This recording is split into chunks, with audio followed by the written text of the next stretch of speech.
স্বাধীনতার এত বছর পরেও বাংলাদেশের মানুষ এখনো স্বাধীনতার স্বাদ গ্রহণ করতে পারে নাই। বারবার আমাদের উপরে যে সকল শাসক গোষ্ঠী চেপে বসেছে, তারা আমাদের স্বাধীনতাকে টুটি চেপে ধরেছে। আজকে এত বছর পরে আমরা 12ই ফেব্রুয়ারি 2026 সালে যে নির্বাচন হয়েছে, সে নির্বাচনে বাংলাদেশের 69% মানুষ জুলাই সনদের 84টি সংশোধনী প্রস্তাবের উপরে, সংস্কার প্রস্তাবের উপরে জনগণের রায় প্রদান করেছে। ওদের স্বপ্ন পূরণে পাশে থাকতে পেরে আমরা গর্বিত।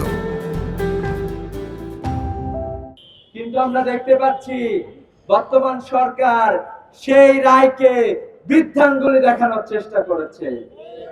133টি অধ্যাদেশের মধ্যে 20টি অধ্যাদেশকে তারা পাশ কাটিয়ে এই অধ্যাদেশগুলোকে তারা পাশ করতে চায় না বলে আমরা জেনেছি। আমরা এটাও জেনেছি গণভোট অধ্যাদেশকে তারা বাতিল করে দিতে চায়। আমরা বলতে চাই, বাংলাদেশের গণমানুষের ম্যান্ডেটকে আপনারা এভাবে ছুঁড়ে ফেলতে পারেন না। জনগণের উইল সংবিধানের চেয়ে বড়। জনগণের আকাঙ্ক্ষা অনুযায়ী বাংলাদেশের সংবিধান রচিত হয়।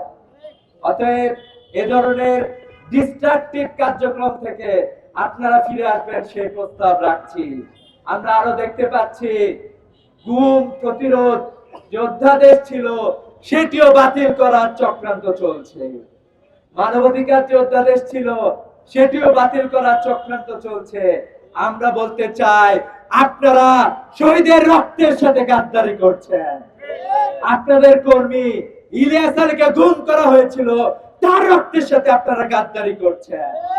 বর্তমানে স্বরাষ্ট্রমন্ত্রীকে দেখছি, উনি খুবই বিভিন্ন ধরনের সংবিধানের বিষয়গুলো সামনে নিয়ে আসার চেষ্টা করছেন, অধ্যাদেশগুলো বাতিল করার চেষ্টা করছেন। আমরা বলতে চাই, আপনি আপনার অতীত থেকে শিক্ষা গ্রহণ করুন। আমরা এখনো বর্তমান যে প্রধানমন্ত্রী আছে, তার কাছ থেকে আমরা শুনেছিলাম উনি তার নির্বাচনী প্রচারণায় হা ভোটের পক্ষে উনি ভোট চেয়েছিলেন। কিন্তু আজকে আমরা একটি মুনাফিকি দেখতে পাচ্ছি, হা ভোটের পক্ষে উনি ক্যাম্পেইন চালাইলেন, কিন্তু তার দল অবস্থান গ্রহণ করেছে না ভোটের পক্ষে। অর্থাৎ জুলাই সনদ তারা বাস্তবায়ন করতে চায় না। প্রধানমন্ত্রী এখনো তার মুখ দিয়ে কোনো কিছু বলেন নাই। আমরা এটা বিশ্বাস করতে চাই যে স্বরাষ্ট্রমন্ত্রী তার জায়গা থেকে কথা বলেছে। প্রধানমন্ত্রী সহ বর্তমান সরকারের যারা সংসদে গিয়েছেন, তারা জনগণের যে ম্যান্ডেট রয়েছে, সেই ম্যান্ডেটকে অবশ্যই পাশ করে নিয়ে আসবেন। আপনারা এটা করতে বাধ্য থাকবেন।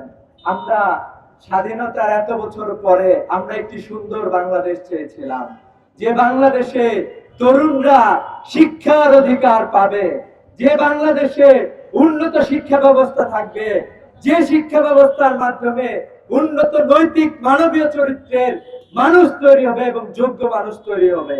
কিন্তু আমরা দেখছি সেই শিক্ষা ব্যবস্থা তৈরি করতেও আমাদের সরকারগুলো বারবার ব্যর্থ হয়েছে। স্বাধীনতার এত বছর পরে ইসলামী ছাত্র শিবিরের পক্ষ থেকে আমরা একটি সুন্দর শিক্ষা ব্যবস্থা, একটি সুন্দর শিক্ষানীতি প্রণয়ন হোক, এই প্রত্যাশা আমরা রাখছি। আমরা আরো চাই, বাংলাদেশে আমাদের মানবাধিকার বারবার ভুলণ্ঠিত হচ্ছে, আমাদের মৌলিক অধিকার আমরা পাচ্ছি না, আমাদের জনগণের নিরাপত্তা নাই। বাংলাদেশের প্রত্যেকটি ব্যবসা প্রতিষ্ঠানে একের পর এক চাঁদাবাজি শুরু হয়েছে। চাঁদা না দিলে তাদের উপরে নির্যাতন নিপীড়ন করা হচ্ছে। প্রতিদিন অসংখ্য ঘটনা আমাদের সামনে আসছে। 2 শতাধিক মানুষকে খুন করে ফেলা হয়েছে অন্তঃকন্দলে। আপনারা এই সকল অন্তঃকন্দল বন্ধ করুন। জনগণের যে মৌলিক অধিকার রয়েছে, ঈদ করতে যাওয়ার, খুবই সুন্দরভাবে তার পরিবারে যাওয়ার যে অধিকার রয়েছে, আমাদের জননিরাপত্তার যে অধিকার রয়েছে, সে অধিকার আমাদেরকে দিতেও আপনারা ব্যর্থ হয়েছেন।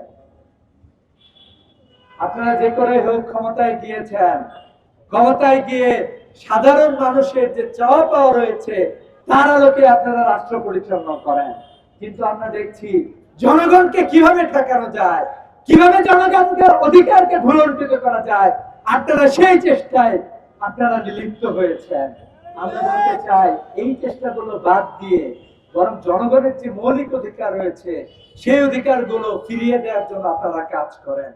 স্বাধীনতার এত বছর পরে আমরা চাই বাংলাদেশের জনগণ ঐক্যবদ্ধভাবে, সরকার বিরোধী দল সহ অন্যান্য সবাই ঐক্যবদ্ধভাবে আমাদের দেশকে সামনের দিকে এগিয়ে নিয়ে যাবে।